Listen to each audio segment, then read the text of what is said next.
All right, with details of the FBI raid on Mar-a-Lago still emerging tonight, let's get an early read on the legal ramifications of what we know so far at this hour.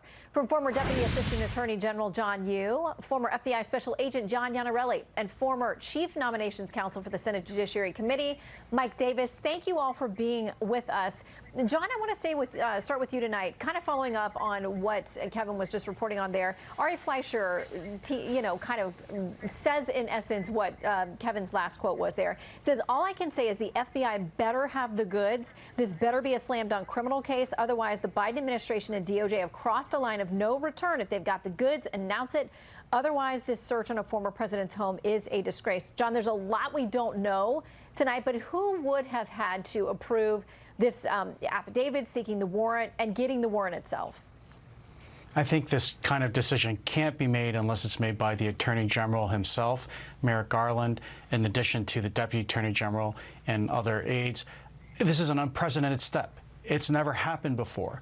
Even if there were probable cause to think that the former president might have committed a crime, there are important countervailing constitutional issues about not trying to create bad incentives for presidents when they make decisions to worry about their future legal liabilities. That's why presidents have absolute immunity from private lawsuits. And we don't want them to be harassed by the archivist of the United States trying to, I don't know, what's he thinking, that you need to get a search warrant to search a former president's office to look for materials. You will usually work that out between the president's lawyers and the Justice Department, rather than busting into a former president's house in a surprise raid. That's really unheard of.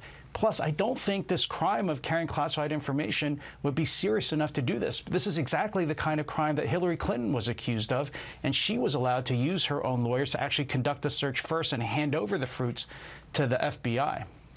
Yeah, and I mean, Eric Trump tonight and Laura Trump tonight also had said their characterization of what was going on was that there was cooperation going on. They thought things were going well. So if this is about the Presidential Records Act, this is about the archive situation, that's one thing.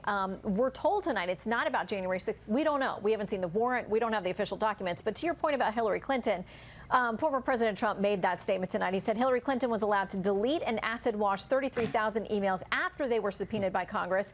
Absolutely nothing has happened to hold her accountable. She even took antique furniture and other items from the White House. John, what do you make of that? Because there have been a number of cases that Republicans and this former president are now going to point to say this treatment is not the same across the political aisle. That's the danger with what's happened here today. The FBI, in many respects, is being viewed as being political because of decisions being made from high up. You know, Director Wray is very fond of telling his agents, I want you to hit hard and keep your head low when you do it, using a football analogy. Well, you know what happens when you do that? Sometimes you get a concussion and spinal injuries, and I'm afraid these decisions have literally put the FBI in traction today. These are decisions that the Attorney General had to approve and sign off on, as well as Director Wray himself. Meanwhile, it makes the entire organization look political. So Professor Jonathan Turley, not a conservative, tweeting this tonight. The question is why a subpoena would not suffice, particularly when the subject is not present at the location. Former President Trump wasn't at Mar-a-Lago. Instead, a raid was ordered to scoop up, I think they meant scoop up, boxes of potential sensitive documents that were not reviewable at the scene. So, Mike, your take on this tonight? This is a red line that the Biden Justice Department has crossed here. This was completely unnecessary. It's political. The former presidents have an office of former president. They have staff. They have office space. They have SCIFs or secure places for classified material. They have Secret Service protection. There is no allegation or evidence whatsoever that this material was going to get lost and go into the wrong hands. There was no reason to do this raid other than to politicize this investigation. And you have to step back and think about, even if President Trump took 15 boxes of materials with him when he left the White House, he's the president of the United States as he's leaving. He has the constitutional authority to declassify anything he wants. Okay. There's a lot we don't know.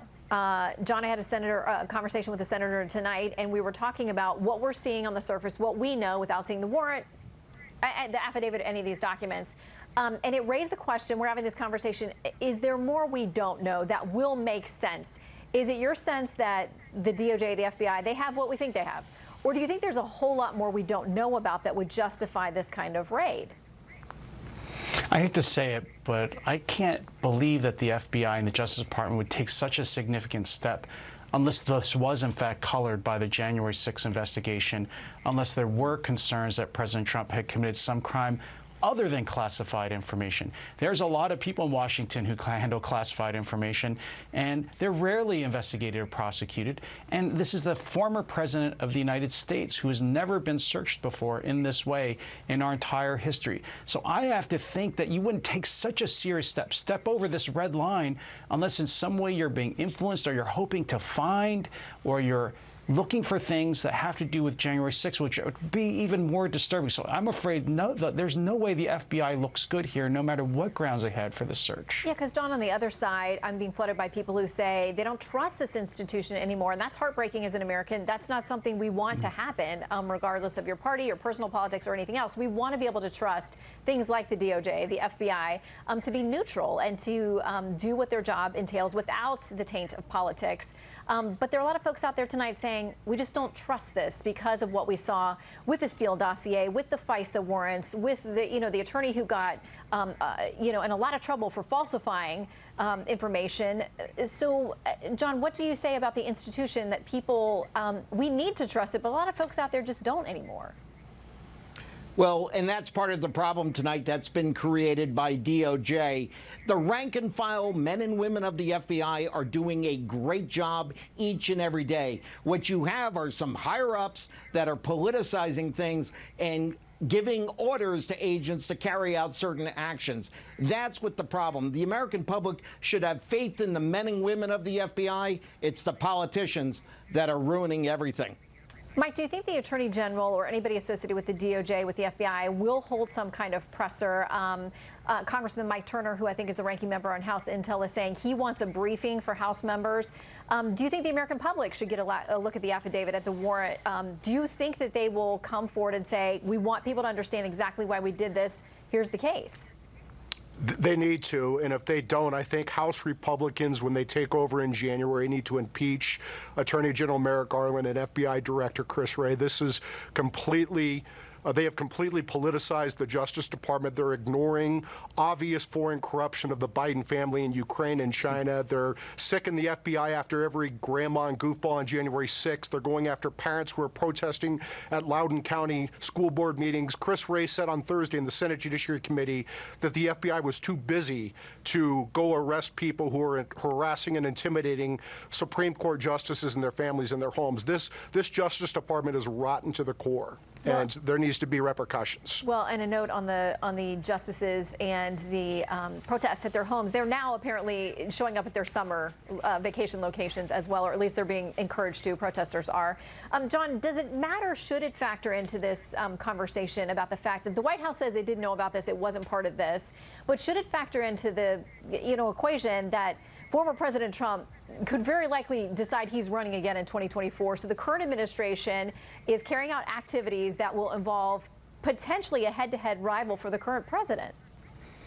That's a great point, Shannon, and that's another reason why the FBI should have actually stepped back, because they should have learned the lesson from 2015, 2016. They don't want their investigations to interfere with and potentially change the outcome of a presidential election. I've always thought, if they think that a crime was committed by President Trump on January 6th, I haven't seen the evidence come out in any of these hearings.